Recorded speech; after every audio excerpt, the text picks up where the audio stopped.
Hey guys, welcome back to the Clarity Room podcast. So, this is a day 5 of my new reflection series.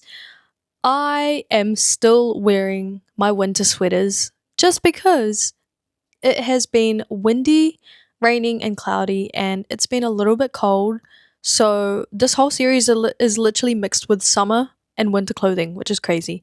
That is the season and weather here in New Zealand at the moment. Welcome to the Clarity Room podcast, the space for real talk, mindset shifts, and digital business growth.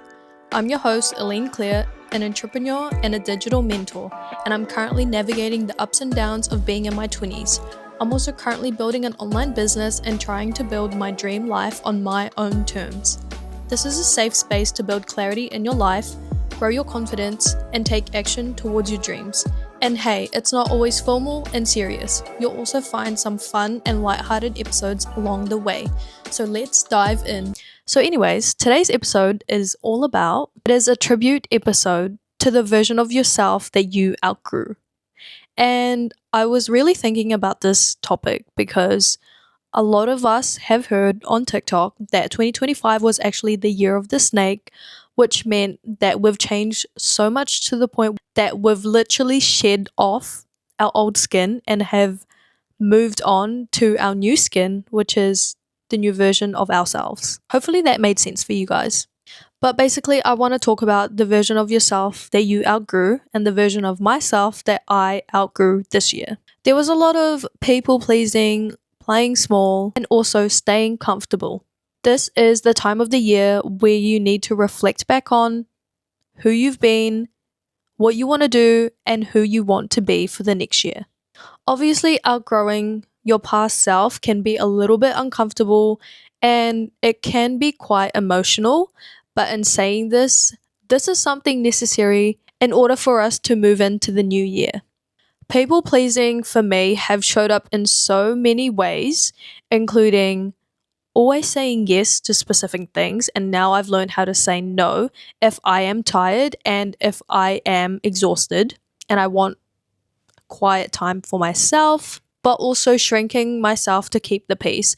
And this depends on the concept, the topic, and also the situation. It doesn't always apply to all the situations. Also, when I talk about playing small, this is not being able to speak up, use your voice, and also give your opinions, even when it is actually asked for. This is when you doubt your ideas and you wait for permission for other people. And of course, validation, but that is another topic that I want to talk about. Sometimes we choose to stay comfortable because that is what we know, and those are the only things that we do know, even though we don't feel aligned anymore. It might be some habits that you've had, a routine that you know you've grown out of, or simply a workplace or an environment or even a friend group that you know you have grown out of.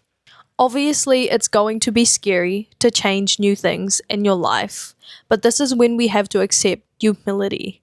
And when we accept humility, obviously we are choosing growth over familiarity. When things are familiar, this is when we feel safe in our little cocoon because we know we're not growing.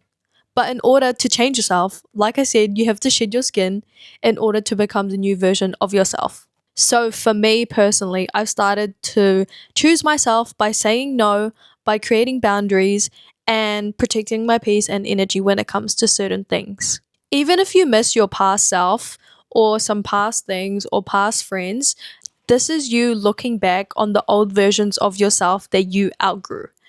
But this is not actually a loss, it is actually evolution. It's okay to remember who you were and honor that. But at the same time, you have to keep looking forward and see where you are going to next. So I encourage you guys to stop carrying the old version of yourself starting now before we move into the new year. These are versions of ourselves that no longer fit and no longer align with the person that we want to become.